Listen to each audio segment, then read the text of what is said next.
Muy buenos días a todos y a todas. Continuando con nuestra teoría de introducción a la química orgánica, hoy vamos a empezar a estudiar las reacciones químicas. Ustedes saben que en toda reacción química tenemos reactivos que reaccionan para dar productos de reacción. Esto nosotros ya lo sabemos, porque lo hemos estudiado en introducción a la química, en química general, etc. Entonces, si nosotros tenemos una reacción A más B que reacciona para dar C más D, nosotros podemos ponernos a estudiar en detalle esa reacción. Entonces, para poder estudiar en detalle esa reacción, lo primero que tenemos que conocer nosotros es la naturaleza de los reactivos, o sea, la naturaleza de A y la naturaleza de B. Entonces, ¿cuáles son los reactivos más comunes que nosotros vamos a utilizar en química orgánica? Van a ser ácidos y bases, reactivos oxidantes, reactivos reductores, y otros tipos de reactivos que nosotros todavía no conocemos, pero los vamos a estudiar en el transcurso de esta clase, que son nucleófilos y electrófilos. Todos esos reactivos a nosotros nos van a permitir conocer íntimamente cuál es la naturaleza de esos reactivos y de ahí poder interpretar las distintas reacciones. Recordemos que la química orgánica no es una compilación de reacciones que ustedes van a tener que aprender de memoria, sino que ustedes, conociendo la naturaleza de los reactivos, el medio de reacción, etc., van a poder predecir sin ningún inconveniente qué es lo que va a ocurrir en esa reacción. Muy bien. Continuando, vamos a comenzar por estudiar cuáles son los reactivos ácidos y bases. Para eso, recordemos las distintas teorías de acidez que ustedes han estudiado hasta el momento. Recuerden que según Bronsted y Lowry, que ustedes lo han estudiado oportunamente, un ácido es una sustancia capaz de ceder un protón y una base es una sustancia capaz de aceptar un protón. Por eso, como vemos acá en el ejemplo, el agua, con sus pares de electrones libres, ataca al protón, liberando el cloruro y formando el ion hidróneo. Fíjense, como el ácido clorhídrico es capaz de liberar un protón y el agua capaz de aceptar ese protón, decimos que en esta ecuación este es el ácido y esta es la base. Este es el ácido conjugado de la base y esta es la base conjugada del ácido. ¿Estamos de acuerdo? Siempre que nosotros tenemos una reacción ácido-base, por ejemplo, si a esta la llamamos base 1, su ácido conjugado va a ser este, entonces este va a ser el ácido 1. Si este es el ácido 2, su base conjugada va a ser la base 2, que es esta. Recuerden que en todo equilibrio ácido-base, siempre la reacción va a estar desplazada hacia la formación del ácido y la base más débil. Entonces, recordemos, por ejemplo, acá tenemos otra reacción, ¿no es cierto? Tenemos un ácido, una base, esta es la base conjugada del ácido, y esta es la base y este es el ácido conjugado. Recordemos que cuanto más fuerte es el ácido, más débil es su base conjugada, y viceversa. Cuanto más fuerte es la base, más débil es su ácido conjugado. Ahora vamos a ver otra definición de ácido-base, que es de acidez, que es la de Lewis.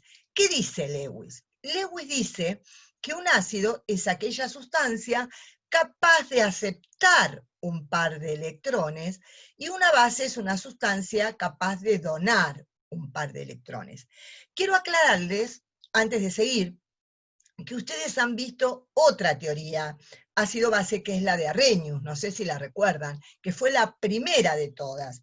Según Arrhenius, un ácido es aquella sustancia capaz de ceder un protón, y una base es aquella sustancia capaz de aceptar un protón. Obviamente es una teoría que en su momento sirvió mucho, pero que está muy limitada. La de Bronsted y Lowry suplió ampliamente a la teoría de Arrhenius. Luego, cuando tenemos en cuenta la teoría de Lewis es mucho más abarcativa, porque ya habla de aceptar o de ceder un par de electrones. Entonces, incorpora, sobre todo en el concepto de basicidad, un montón de sustancias que antes no eran consideradas bases. Por lo tanto, recordemos nuevamente que según la definición de Lewis, un ácido es aquella sustancia que acepta un par de electrones y una base es una sustancia que dona un par de electrones. Entonces observen esta reacción. Acá tenemos una base que tiene un par de electrones para donar. Entonces forma con esta parte del ácido el nuevo compuesto y libera la base conjugada. O sea, esta es la base, este es el ácido conjugado de esa base, este es el ácido y esta sería la base conjugada de ese ácido. Nuevamente, siempre vale que cuanto más fuerte es el ácido, más débil es su base conjugada. Pero esto abarcó reacciones como por ejemplo esta. Ustedes saben que el trifluoruro de boro es un ácido de Lewis. ¿Por qué? Porque es capaz de aceptar un par de electrones, perdón. Entonces, si el amoníaco puede donar un par de electrones al trifluoruro de boro, esta va a ser una reacción ácido-base, donde el amoníaco es la base y el trifluoruro de boro es el ácido de Lewis. Entonces pueden formar este aducto de Lewis. Recordemos que el boro tiene un orbital vacío de baja energía, entonces va a tender siempre a completar su octeto aceptando un par de electrones. Otros ácidos de Lewis muy comunes son el cloruro de aluminio, cloruro de zinc, tricloruro de hierro, tetracloruro de estaño, etc. Utilizaremos nosotros de ahora en más dos tipos de reactivos ácidos. Los ácidos próticos, o sea, aquellos que como resultado de su equilibrio de ionización generan protones, y los ácidos de Lewis, que se caracterizan por tener un átomo central, ¿no es cierto?, que tiene el octeto incompleto, o sea, es pobre en electrones. Entonces, reacciona fácilmente con aquellas bases que sean ricas en electrones, que le proveen el par de electrónico y forman esos aductos de Lewis. Los utilizaremos cuando necesitemos aumentar la carga parcial positiva de densidad sobre algún átomo en algunas reacciones que vamos a estudiar más adelante. Vamos a ver ahora, ustedes ya recordaron lo que es un ácido y recordaron lo que es una base.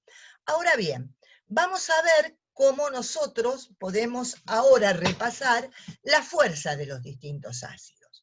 Para poder nosotros primero saber qué ácido es más fuerte que otro, lo primero que tenemos que hacer es escribir la ecuación ácido-base, o sea, esta que tenemos acá. Tenemos un ácido que en presencia de agua reacciona, da su base conjugada, este ácido da su base conjugada y esta base da su ácido conjugado. O sea, tenemos acá dos pares ácido básico conjugado. Este es un par ácido-base conjugado y este es otro par ácido-base conjugada.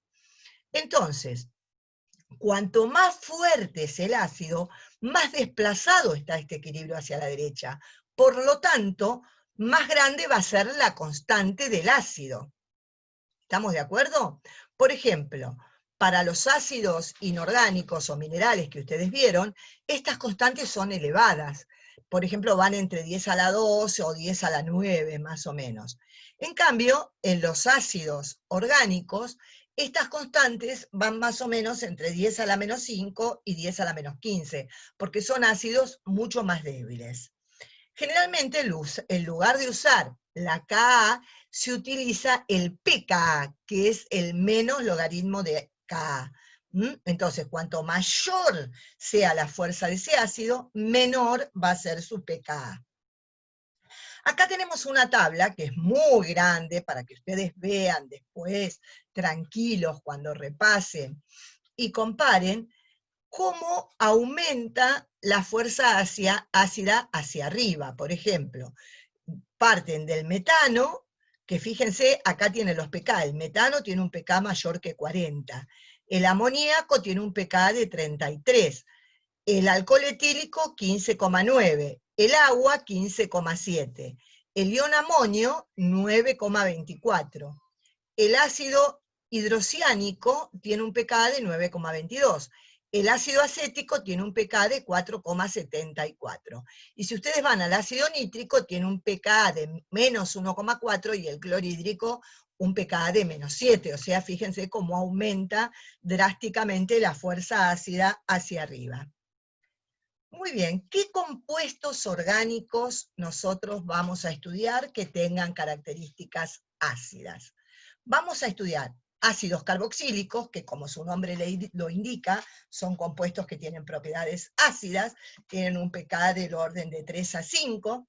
Vamos a estudiar fenoles, que también tienen propiedades ácidas, pero que su pKa es más alto, es alrededor de 10, por lo tanto van a ser ácidos más débiles que los ácidos carboxílicos, y también levemente ácidos vamos a tener a los alcoholes, pero su pKa, fíjense que es aproximadamente 16, entonces son muchos menos ácidos. ¿Estamos de acuerdo? Muy bien.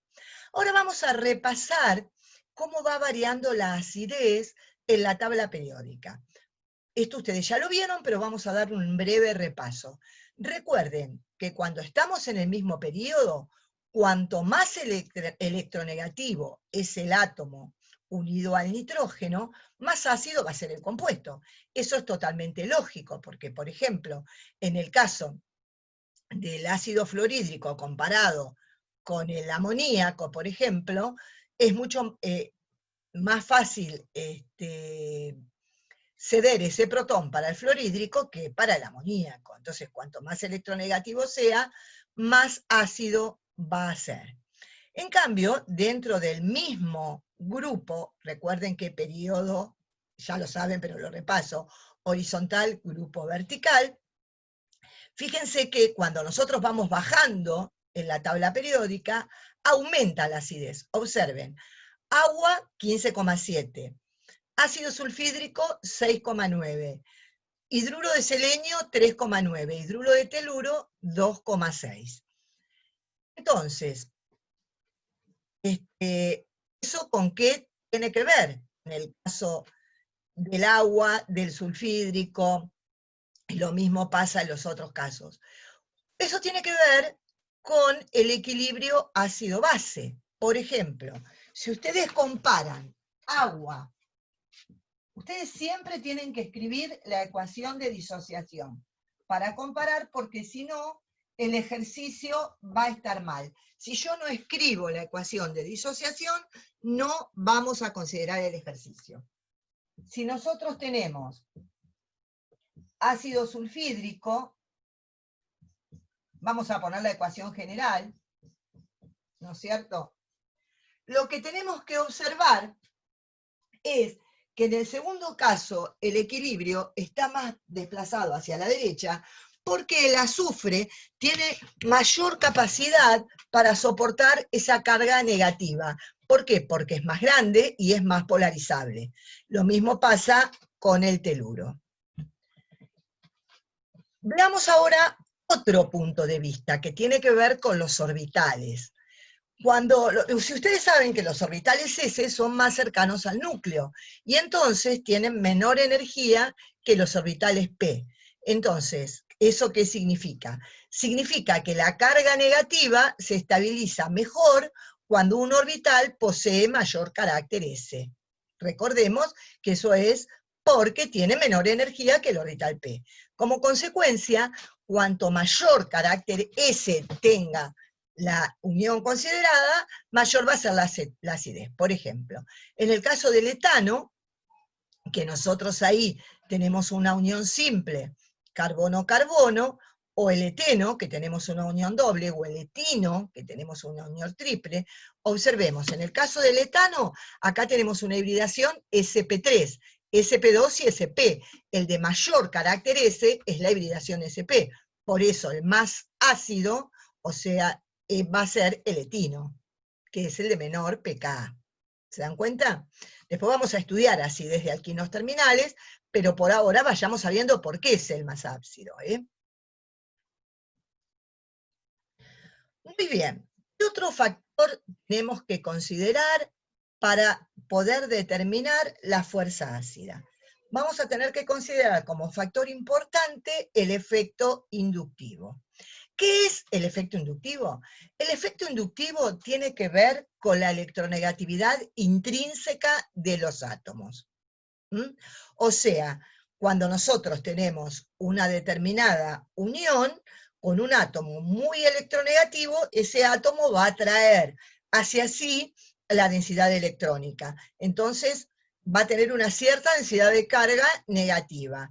Y el otro átomo va a quedar con una cierta densidad de carga positiva. A eso nosotros llamamos efecto inductivo. Tiene que ver específicamente con la electronegatividad de cada átomo. Muy bien. Los átomos electronegativos aumentan la fuerza de un ácido. ¿Por qué? Por su efecto inductivo atractor de electrones que contribuyen a deslocalizar la carga del anión. Por ejemplo, a ver, acá ustedes tienen estos ácidos. Tienen el ácido acético, el cloroacético, el dicloroacético y el tricloroacético. Yo los voy a escribir en el pizarrón. Y nosotros vamos a estudiar como corresponde sus aniones, porque lo primero que tenemos que hacer son las ecuaciones de disociación. Entonces, el primero que tenemos es el ácido acético. Yo voy a escribir ácido acético,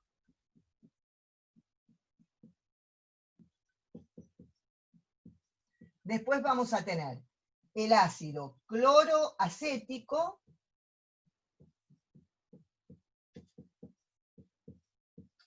el ácido dicloroacético y el ácido tricloroacético. Para cada uno de ellos vamos a escribir la ecuación ácido-base. No voy a poner el agua, voy a poner directamente el anión para escribir menos yo en este caso. Ustedes no se olviden que siempre, siempre lo primero que tienen que hacer es escribir la ecuación ácido-base, porque si no, el ejercicio no va a ser considerado.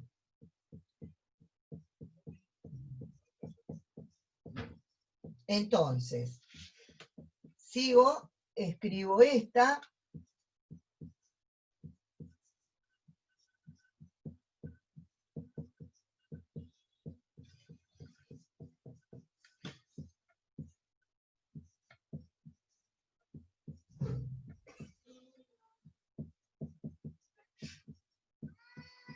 Acá tenemos escritos todos los equilibrios ácido-base en el pizarrón. Espero que los alcancen a ver lo corro un poquito para que les quede más a la vista de ustedes. Entonces, una vez que yo escribí todo, voy a analizar el anión, y el análisis que yo voy a hacer del anión tiene que ver con la estabilidad del mismo. ¿Por qué? A ver si entienden, escuchen. Cuanto más estable sea el anión, más desplazado va a estar el equilibrio hacia la derecha, porque el equilibrio va a estar desplazado hacia la especie más estable. Entonces, cuanto más desplazado esté el equilibrio hacia la derecha, más disociado va a estar ese ácido y por lo tanto mayor será su fuerza. Por eso vamos a estudiar estos aniones en conjunto. Entonces, observemos. Vamos a observar. Acá nosotros tenemos el carboxilato, que como ustedes pueden observar, está soportando una carga negativa. Vamos a analizar la densidad del carbono vecino. Nosotros tenemos carbono e hidrógeno.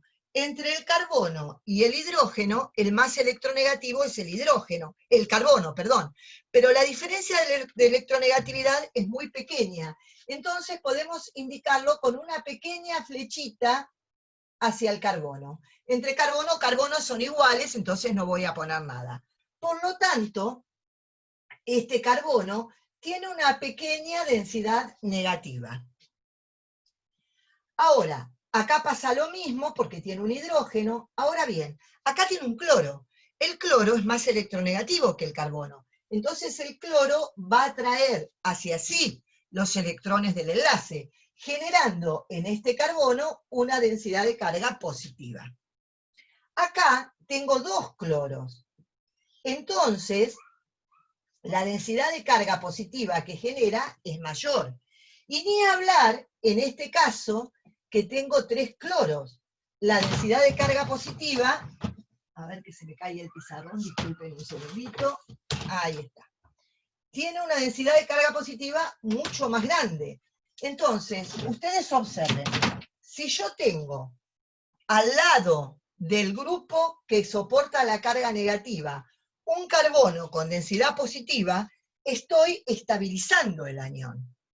¿Se dan cuenta? Por lo tanto, el anión más estabilizado va a ser el último. ¿Por qué? Porque fíjense que en este último anión, ustedes tienen la mayor densidad de carga positiva en el carbono vecino. Por lo tanto, yo puedo inferir sin ninguna duda que el que va a tener el equilibrio más desplazado hacia la derecha va a ser el ácido tricloroacético. Después le va a seguir el dicloroacético, el cloroacético y por último el ácido acético. Por lo tanto, si yo tengo que ordenar en orden creciente, recuerden que creciente es de menor a mayor y decreciente es de mayor a menor. Lo digo porque siempre se confunden en el parcial. Entonces, si yo tengo que ordenar en orden creciente, o sea, del menos ácido al más ácido, diría, el orden creciente de acidez es ácido acético, ácido dicloroacético, ácido tricloroacético, perdón, dicloroacético y por último, ácido tricloroacético, que es el más fuerte de todos. Y eso condice con los pK que ustedes tienen acá, porque fíjense, el pK del ácido acético es 4,74, el del cloroacético es 2,86, el del dicloroacético es 1,26 y el del tricloroacético es 0,64. Muy bien. Lo que tienen que tener en cuenta es que estos efectos inductivos disminuyen con la distancia. Por ejemplo, si ustedes tienen ácido 2-clorobutanoico, 3-clorobutanoico y 4-clorobutanoico, tenemos que hacer el mismo análisis, ¿eh? Tenemos que escribir en el pizarrón todas las disociaciones. Vamos a escribirlas, porque así a ustedes les queda claro.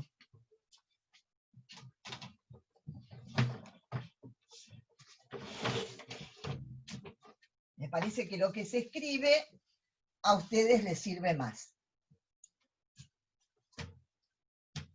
Entonces, nosotros acá, en este ejercicio, tenemos ácido 2-clorobutanoico,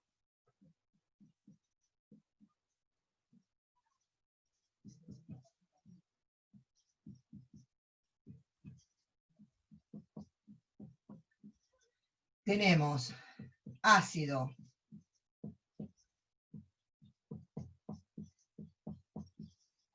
3-clorobutanoico y tenemos ácido 4-clorobutanoico. Entonces, cuando nosotros hacemos las correspondientes disociaciones, que nunca me tengo que olvidar de hacerla,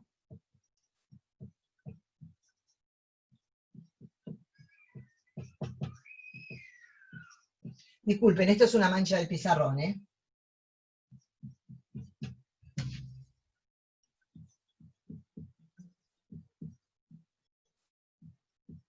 Si no hago, vuelvo a repetir, Si no hago la disociación, no se considera el ejercicio. No se olviden de eso.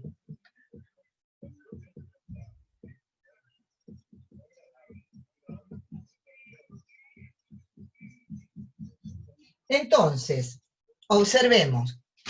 ¿Qué pasa? Acá nuevamente tenemos una densidad de carga positiva al lado del carboxilato que tiene la carga negativa, con lo cual va a estabilizar el carboxilato. Acá tenemos también una densidad de carga positiva. Lo estabiliza, pero no tanto como este, porque no está en el carbono de al lado, está en el carbono que sigue. Recordemos que el efecto inductivo disminuye con la distancia, no va más allá de 3 uniones. Entonces, cuando nosotros llegamos a este, que tenemos la densidad de carga positiva, fíjense, 1, 2, 3, recién en este carbono, ya el efecto va a ser muy débil. Y eso lo notan con los pK, fíjense. El pK, en el caso del 2-clorobutanoico de 286, del 3-405. Y fíjense que el del 4-cloro no difiere mucho del pK del ácido butanoico, que es 4,81. Entonces, si yo los tengo que ordenar, voy a decir que el que es más fuerte como ácido es el 2-clorobutanoico, sigue el 3-cloro, el 4-cloro y por último el ácido butanoico. ¿Estamos de acuerdo? Bueno, acá nosotros lo tenemos dicho, lo que yo escribí en el pizarrón, ¿verdad? Es exactamente lo mismo. Y que consideramos el efecto inductivo hasta una distancia de 3 átomos. Muy bien. Y ahora vamos al otro efecto. Hasta ahora consideramos hibridación y consideramos efecto inductivo, ¿verdad? Hablamos también de uniones polarizadas, cuando hablábamos de hidrácidos, por ejemplo, pero ahora vamos a estudiar un efecto que tal vez para ustedes sea nuevo, tal vez no, vamos a ver, que es la relación que tiene la resonancia con la fuerza de los ácidos. Bueno, ustedes saben que esto ya lo escribimos en la clase anterior, por eso no lo voy a volver a escribir, que en el caso del ion carboxilato, la carga negativa está resonando entre los dos oxígenos. A ver, lo voy a escribir, dije que no, pero lo voy a escribir. Si nosotros consideramos, por ejemplo, vamos a considerar un carboxilato, nosotros tenemos que decidir ahora cómo es la fuerza ácida entre un ácido carboxílico, un alcohol y un fenol. Entonces, lo primero que vamos a hacer en estos casos es escribir los aniones resultantes.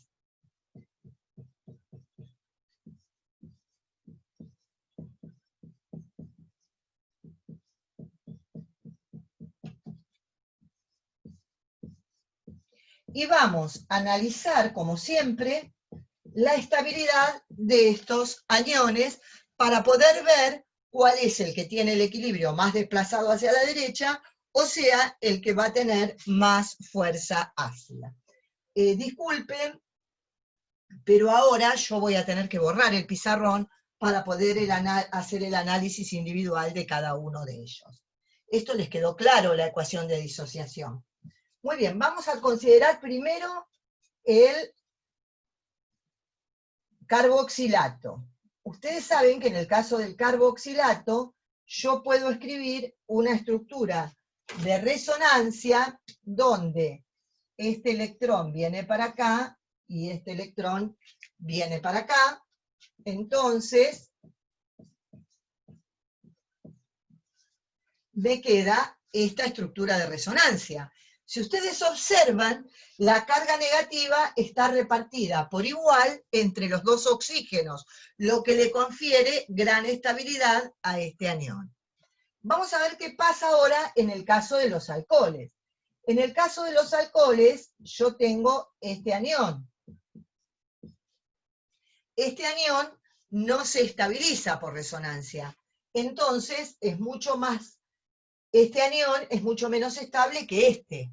Por lo tanto, yo puedo asegurar que los ácidos carboxílicos van a ser más fuertes como ácidos que los alcoholes.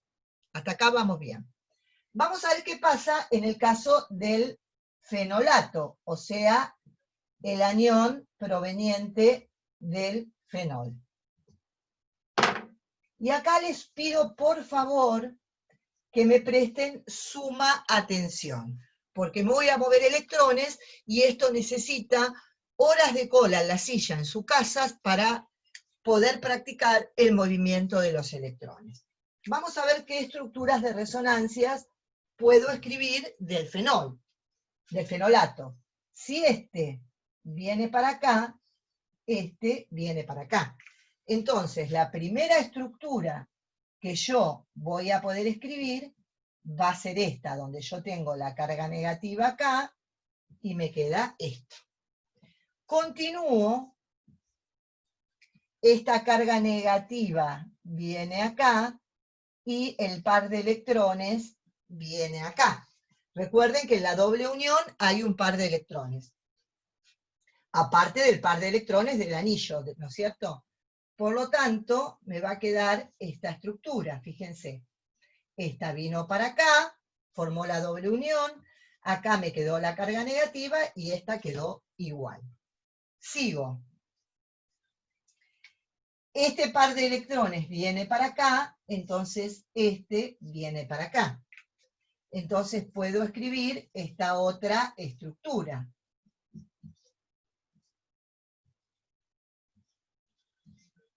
Y por último, la puse con rojo, no sé por qué, es con negro. Por último, la última estructura que voy a poder escribir es aquella en que este par de electrones viene para acá y esta vuelve sobre el oxígeno. Entonces, la estructura que me quedó es esta. Entonces, ven que en el caso del anión fenolato, también se estabiliza por resonancia. Entonces ustedes tranquilamente me pueden decir, bueno, pero entonces el fenolato está más estabilizado que el carboxilato, porque en el carboxilato yo podía escribir solamente dos estructuras. ¿Cuál es la diferencia? La diferencia es que en el carboxilato, las dos estructuras que ustedes podían escribir estaban soportando la carga negativa dos átomos de oxígeno. Y si ustedes ven, acá la carga negativa se distribuye entre el oxígeno y el carbono. Y recuerden que la estructura es más estable, contribuye más al híbrido, cuando la carga negativa está en el átomo más electronegativo.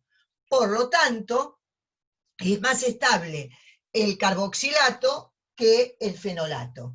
Entonces, ¿cuál sería el orden de acidez entre un ácido carboxílico, un fenol y un alcohol? Si hablamos de orden creciente de acidez, o sea, de menor a mayor, decimos alcohol, después decimos fenol y por último ácido carboxílico. O sea, el más fuerte de los tres va a ser el ácido carboxílico, que no les quepa la menor duda de ello. Muy bien. Eso seguramente vamos a verlo acá en estructuras de resonancia, ¿verdad? Acá tienen el caso del ácido carboxílico y del alcohol. Dentro de los ácidos carboxílicos, ahora vamos a ver solamente los ácidos carboxílicos. Dentro de ellos, experimentalmente se encontró que el ácido ortohidróxido benzoico es 40 veces más ácido que el para-hidroxibenzoico. ¿Cómo se puede explicar esto? Porque en realidad son ácidos benzoicos que tienen el mismo sustituyente. La única diferencia es la ubicación de ese sustituyente, que en un caso está en posición orto y en otro caso está en posición para. Bueno, esto es porque en el caso del ácido ortohidróxido benzoico, el anión se ve estabilizado respecto del que está en para por formación de puente de hidrógeno entre el hidrógeno del OH y el oxígeno del carboxilato que soporta la carga negativa. Por lo tanto, eso se llama generalmente efecto orto. Entonces, resumen, para poder comparar la acidez de diferentes compuestos, primero se escribe el equilibrio ácido-base, que es lo que yo les decía, sin eso es imposible, y después hay que ver la estabilidad del anión. Recordemos que cualquier efecto que estabilice el anión va a desplazar el equilibrio hacia la derecha, por lo tanto el ácido será más fuerte. ¿Cuáles van a ser esos factores? La electronegatividad y el tamaño del elemento que soporta la carga negativa, efectos inductivos y efectos de resonancia, que es lo que estábamos viendo recién. Antes de seguir con las transparencias, vamos a hacer un ejemplo, que yo pienso que a ustedes les va a resultar bastante útil. Supongan que a ustedes les dan para ordenar en orden creciente de acidez estos ácidos. Vamos a poner todos ácidos benzoicos, ¿verdad? Entonces les dicen, tengo el ácido benzoico, el ácido. Vamos a utilizarlos todos en para que todos tengan el mismo efecto de sustituyente. Acá supongamos que tengo un cloro. Acá supongamos que tengo un grupo nitro.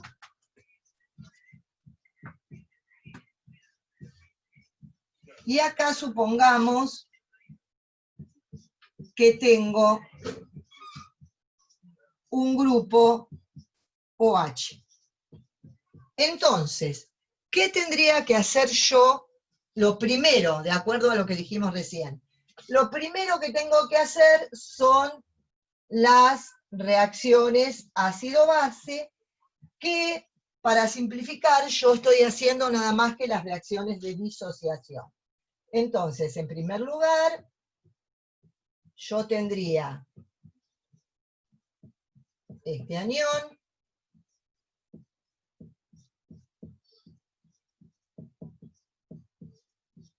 tendría este otro anión, tendría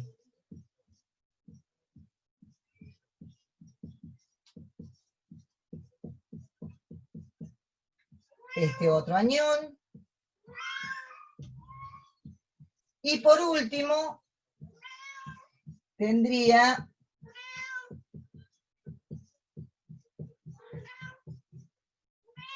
este otro anión.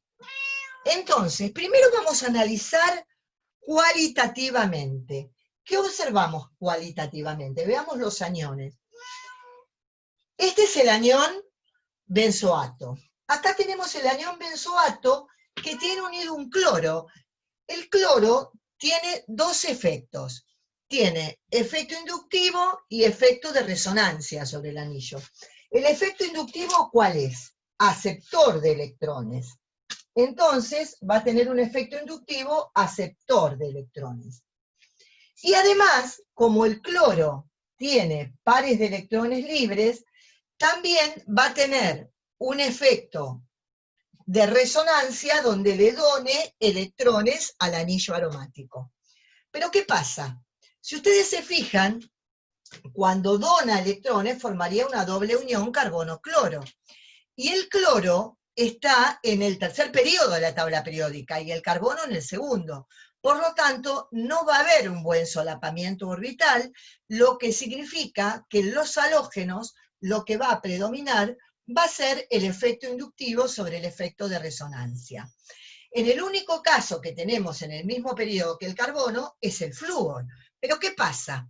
El flúor es tan electronegativo que jamás le va a donar el par de electrones al carbono. Entonces, siempre los halógenos van a ejercer el efecto inductivo por sobre el de resonancia. Por lo tanto, como resultado, el cloro es un atractor de electrones. Entonces, acá podemos poner al costado que el cloro es un atractor de electrones por efecto inductivo. Por lo tanto, si atrae electrones por efecto inductivo, va a generar en el anillo cierta densidad de carga positiva, lo cual está estabilizando a ese anión. Por lo tanto, este anión está más estabilizado que el anión benzoato. Acá tenemos un grupo nitro. Ese grupo nitro es atractor de electrones por efecto inductivo, porque tiene una carga positiva acá, está desesperado por atraer electrones, y además también es atractor de electrones por efecto de resonancia, como vamos a ver en un cachito. Por lo tanto, genera una gran densidad positiva en el anillo, estabilizando aún más ese anión. ¿Qué pasa en el caso del grupo oxidrilo? El grupo oxidrilo, por efecto inductivo, atrae electrones también. Atrae. Pero por efecto de resonancia, dona. ¿Y acá qué efecto es más grande? Acá prevalece el efecto de resonancia porque el carbono y el oxígeno están en el mismo periodo. Entonces va a haber un buen solapamiento de la unión. Entonces yo puedo decir, antes de hacer otra cosa, que el ácido más fuerte de todos va a ser el paranitrobenzoico, le va a seguir el paraclorobenzoico, después el benzoico, y por último el parahidroxibenzoico. O sea que de esa forma los ordené en orden decreciente de acidez. Pero el ejercicio no está terminado acá. ¿Por qué digo que el ejercicio no está terminado acá? Porque en el caso de que yo esté diciendo, como en estos dos últimos casos, que predomina el efecto de resonancia, tengo que escribir todas las estructuras contribuyentes. Y lo voy a hacer para que a ustedes les quede claro. Entonces, voy a tomar el anión del paranitrobenzoico,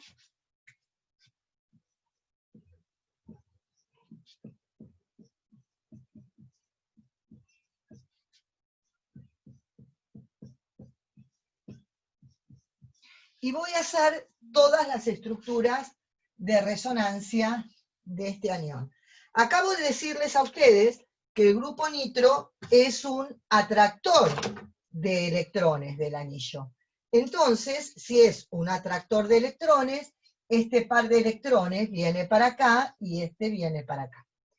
Con lo cual, puedo escribir la primera estructura de resonancia, que va a ser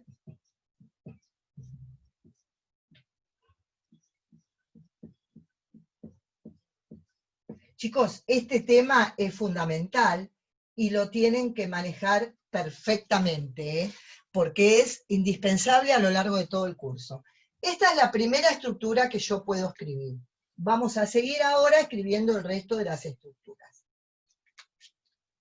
Observen que ahora esta carga positiva viene acá y esta viene acá, con lo cual, si ustedes, perdón, no sé por qué hice esto está mal, me equivoqué, esto es así y así.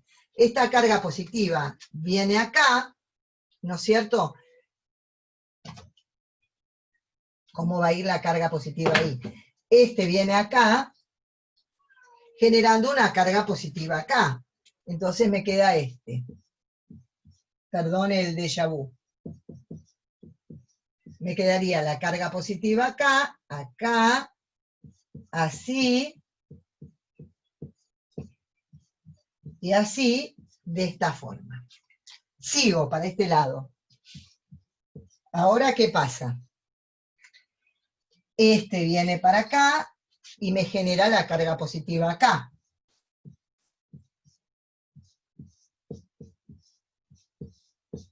Observen, este viene para acá, me queda la carga positiva acá, este así y este así. Y por último, observemos que este vuelve a donde estaba. Esto no era así. Esto era así. Y observemos que por último, este vuelve para acá y este vuelve para acá, generando nuevamente la otra estructura de Kekulé contraria.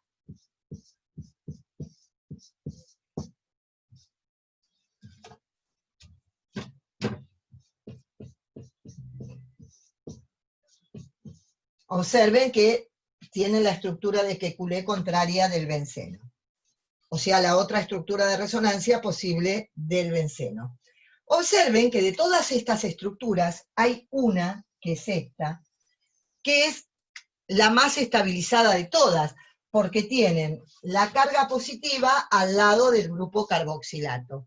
¿Esto por qué se los remarco? Porque supongan que ustedes tengan que comparar el ácido paranitrobenzoico con el ácido metanitrobenzoico. En el caso del ácido metanitrobenzoico, ustedes van a hacer todas las estructuras de resonancia de la misma manera que yo hice estas, pero van a ver que nunca les queda la carga positiva en el carbono adyacente al carboxilato, con lo cual inferimos que es más estable el anión del paranitrobenzoico que el anión del metanitrobenzoico. ¿Estamos de acuerdo? Muy bien. Entonces ahora vamos a borrar estas estructuras. Ustedes cuando vean el video van a poder copiarlas perfectamente en su casa. Voy a borrar y voy a hacer las estructuras del, creo que habíamos dicho, para hidroxibenzoico. Así las podemos ordenar. Bueno, esto lo borro. Vamos a ver qué pasa con el anión directamente del ácido para hidroxibenzoico. Como el oxígeno tiene electrones libres, es donor por resonancia.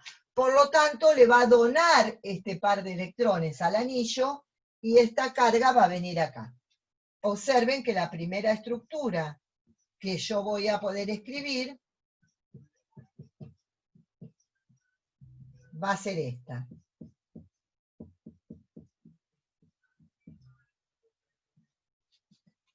Sigo. Este viene para acá y este viene para acá.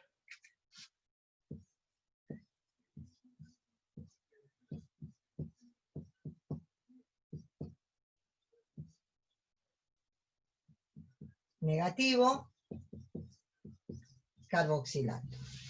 Sigo. Esta viene para acá y esta viene para acá. Ustedes síganme, por favor, el movimiento de electrones, ¿no es cierto?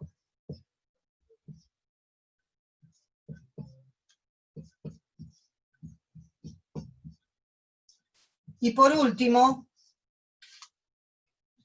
esta viene para acá y esta vuelve a donde estaba. En todos los casos al oxígeno le quedó un par de electrones libres, ¿verdad? Y en la última, que es esta que escribo acá,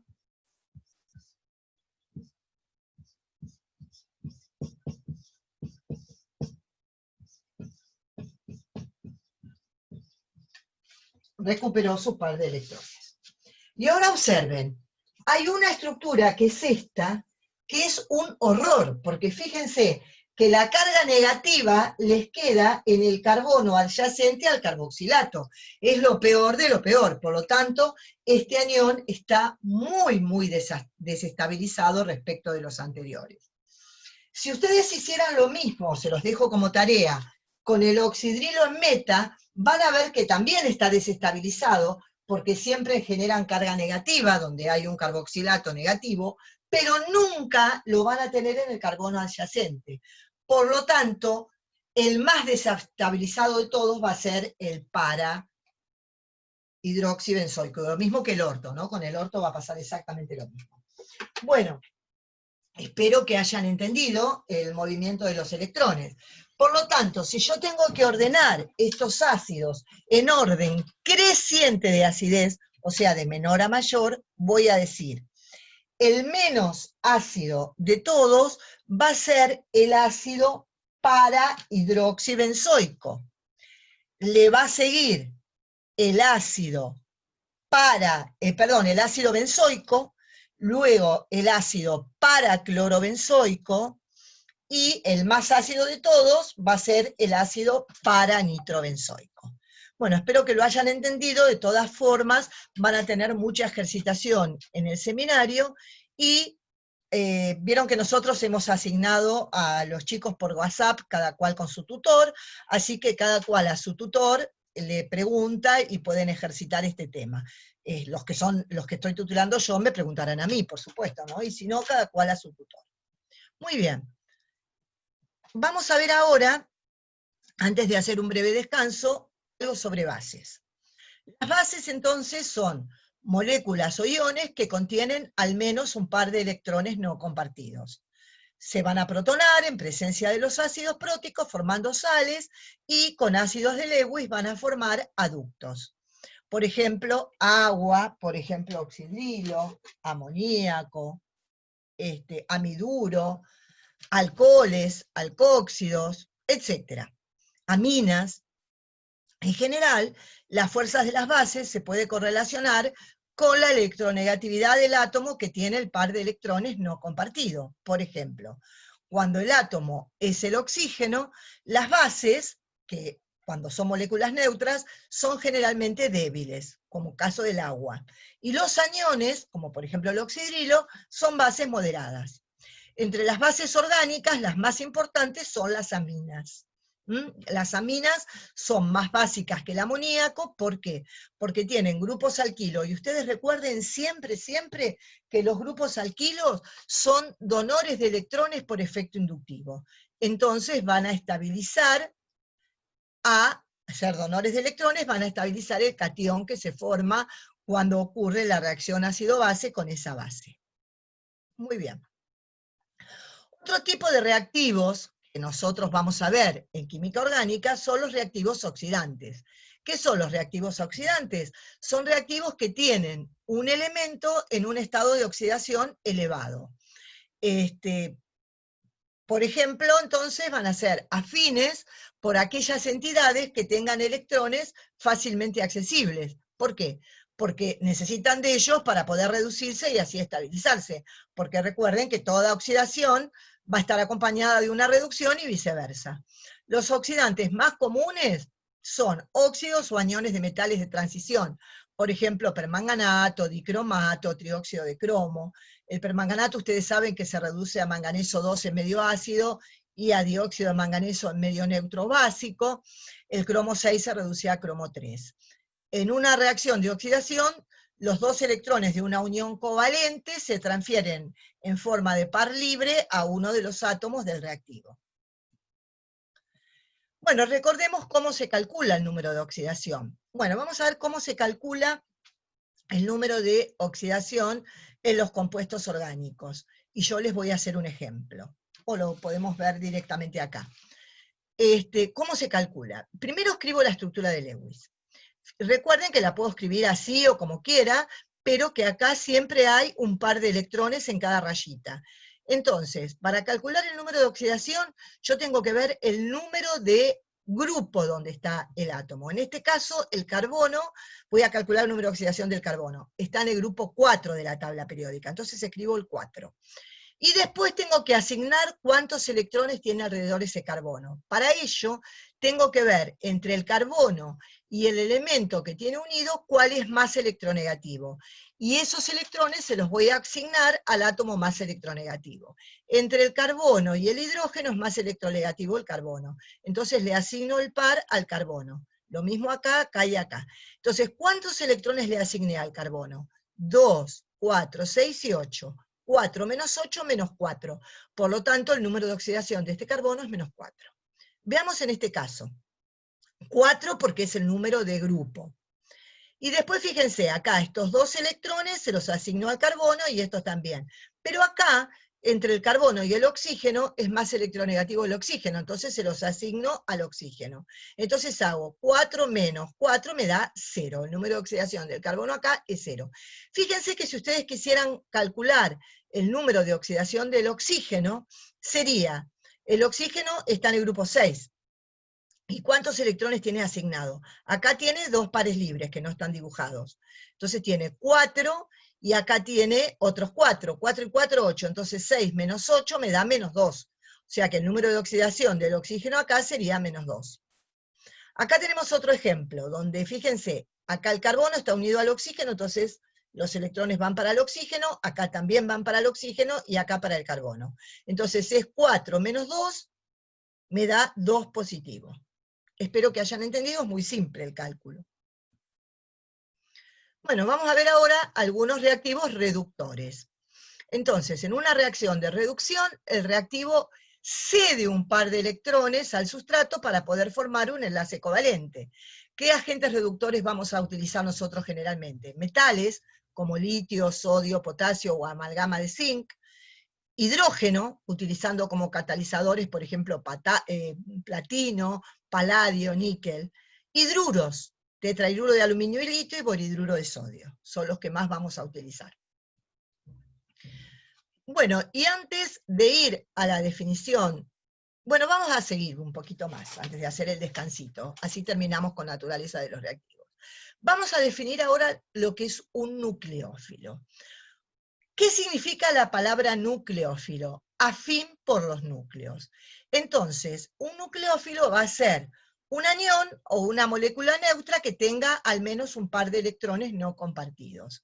Van a reaccionar los nucleófilos con átomos deficientes en electrones para poder formar un nuevo enlace. Los nucleófilos los vamos a clasificar en débiles, moderados y fuertes, de acuerdo a la electronegatividad del átomo que tenga el par de electrones. Cuanto menor sea la electronegatividad, mayor va a ser la fuerza de ese nucleófilo. Por ejemplo, el agua es un nucleófilo, los alcoholes son nucleófilos porque tienen electrones libres, lo mismo que el amoníaco.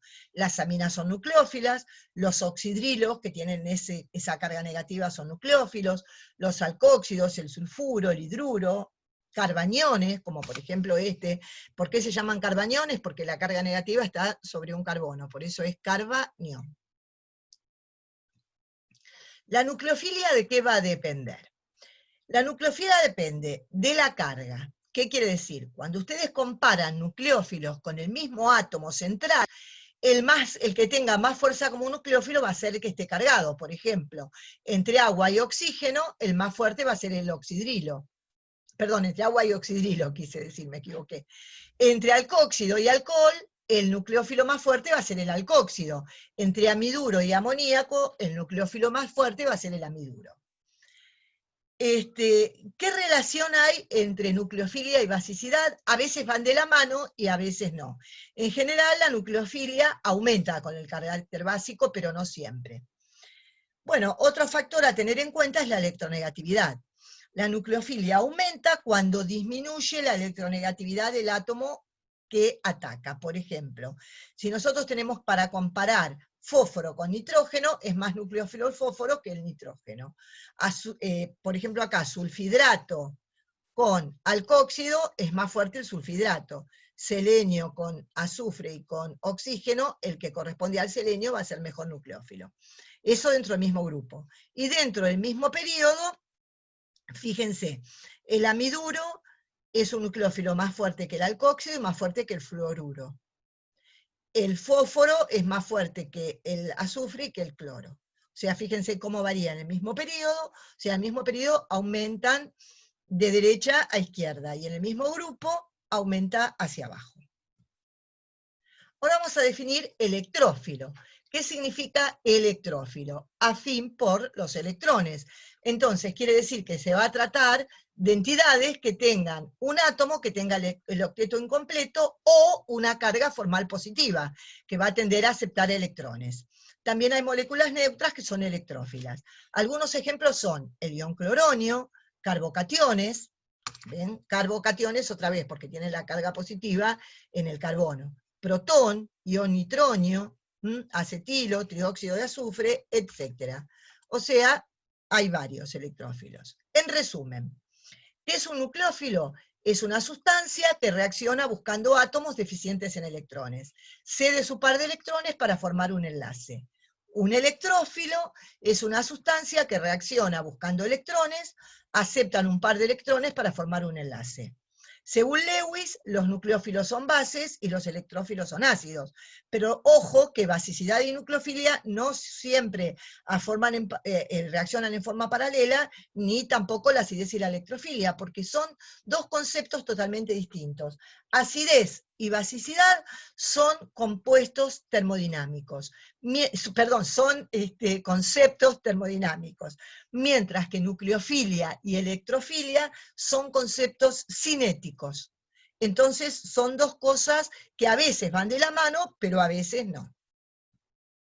Entonces, esto es lo que acabo de decir yo. Acidez y basicidad son conceptos termodinámicos, están relacionados con una constante de equilibrio. Cuando se afirma que una base es fuerza, entonces lo que estamos diciendo es que en la reacción el equilibrio está desplazado hacia la derecha. En cambio, electrofilia y nucleofilia son conceptos cinéticos, se relacionan con la velocidad de la reacción. Un buen nucleófilo es una especie química que va a reaccionar rápidamente con electrófilos. Siempre por convención, el nucleófilo es el que ataca al electrófilo. Si ustedes aprenden bien estos conceptos, química orgánica les va a resultar sencilla, porque siempre ustedes tienen que descubrir cuál es el centro nucleofílico y cuál es el centro electrofílico. Y recordar que es el nucleófilo el que ataca al electrófilo.